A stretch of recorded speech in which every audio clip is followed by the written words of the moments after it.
Well, good morning. We are at Hancock Oral and Maxillofacial Surgical Center. Is that right? Yeah, you got it. So we're with Dr. Dan Heidemann. How are you, sir? Yes, sir. I'm good. How are you? I'm well, thank you. So tell us a little bit about what you guys do here.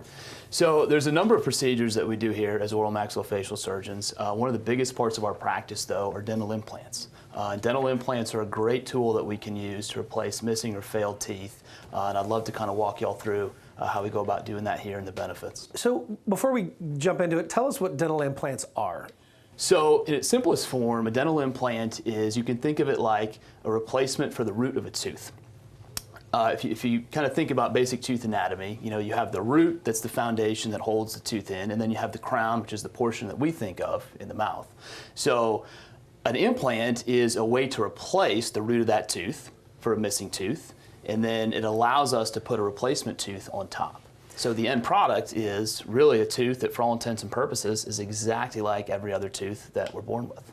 And so what does this allow you to replace?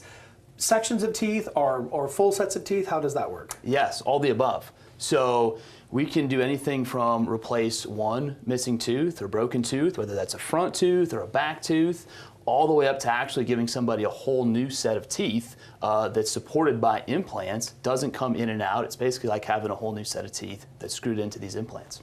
Well, show us what we got here. So this is a patient of mine, and you can see she's had some previous implants done before. And so this is the portion that's the actual implant. This is what I was referring to. You can see that's the root that's anchored in the bone. On top of that, attached to it, is a new tooth, or a new crown, so to speak. The reason I was seeing her is we have this bridge over here which is failing. So because of the issue with these teeth, not only is she going to lose those, she's going to also lose this replacement tooth that's in the middle. And so with dental implants, and we'll kind of walk you through her case, we were able to get these bad teeth out and actually get them replaced. So she'll have two new individual teeth just like these, which function just like regular teeth, which clean just like regular teeth. I mean, they're really, you know, the gold standard for tooth replacement in this day and age. Unlike this bridge where you have to get creative and floss underneath, implants are treated just like normal teeth, behave just like normal teeth. So what does that process look like? So when someone's coming in for an implant, what does that go kind of step by step what that looks like? So it all starts with a consultation. So for these cases, we like to sit down, meet the patient, find out what their interests are. Implants are a great tool, but they're not for everybody. If they're right for that patient, we get one of these 3D x-rays, which allows us to evaluate how the bony anatomy looks, lets us to anticipate if we're going to need certain grafting, and walk the patient through the process. Once we get all that explained, patient's on board, we bring them back for the initial procedure, which for somebody who, like her, has these teeth already, we're going to remove the teeth in question. Sometimes we're able to actually place the implant at the same time that we do that, and I can go over some of the benefits of that a little bit later. Other times we have to graft that area to try to preserve all the bone that's there. The bone that holds our teeth in, when it's not stimulated by a tooth anymore, it wants to shrink or resorb. It's like a lot of things in our body. You don't use your leg muscles for a few months, they get smaller. Same concept here. Well, we're placing a dental implant. We want to maintain as much of that bone as we can because we want to have a stronger foundation for that implant down the road. So in this case, her anatomy didn't allow us to place those implants at the same time, so we took these two teeth out, we grafted this area right here, we let her heal, we come back in 3 months, now our bone's healed, we inserted 2 implants, and we can pull that slide up in a bit, there it is. You see we put these 2 implants in with these little healing caps. They're going to allow the gum tissue to start to heal around where the teeth are going to go.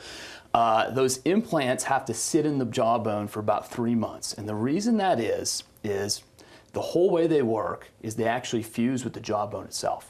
So you can think about them in a simple term that I use with patients is it's kind of like a screw that we're inserting that's going to replace a tooth. The difference is if you put a screw in a piece of wood, it's going to last for 20, 30 years. That wood doesn't change. Our bone is constantly remodeling. So they have little screw threads that hold them in place, but the whole way they work long term is they actually fuse with the jawbone.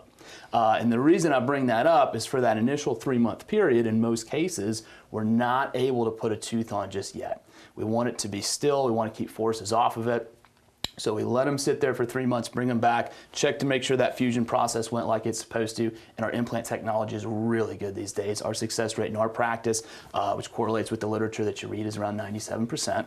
At the end of that, we get them back over to their general dentist who actually makes the tooth that goes on the implants.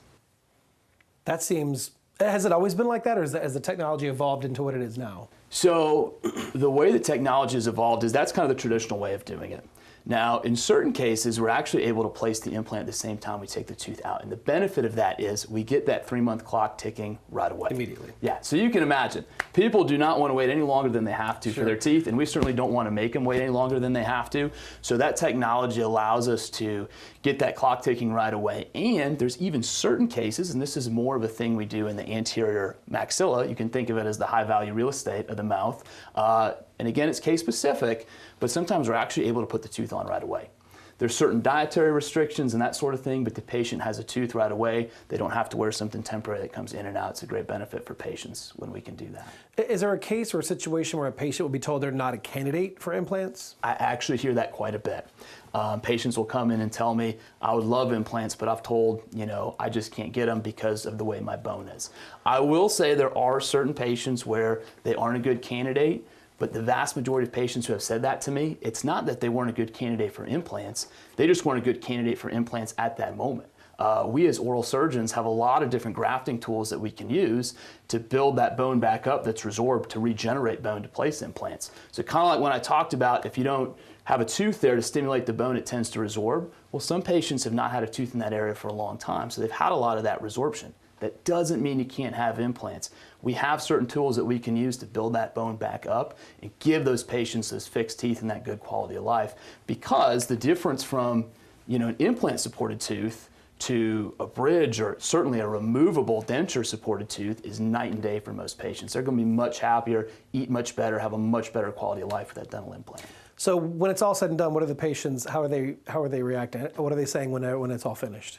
Oh, when they get the final process, they're ecstatic. When they get that final result, they're ecstatic. And nearly every single one has told me it is worth the wait, because sometimes it is a wait, especially when we talk about patients that they don't have a lot of bone. We have to do that grafting. It is a bit of a process, to be honest with you, but every single one of them has told me the end result was 100% worth it. Well, and teeth, there's a whole mental health piece of it as well. Your smile, it makes you feel better about yourself. 100%, especially in the day and age we live now. 100 years ago, I think it was more normal to be missing some teeth. Now, unless you're a hockey player, it really is a big deal. And we see that in a lot of our patients where they're very bothered by especially teeth that you can see when you smile, which is more than you think. It's not just the front ones on top. Sometimes it's the lower front teeth. Sometimes it's actually these premolar teeth here a little farther back.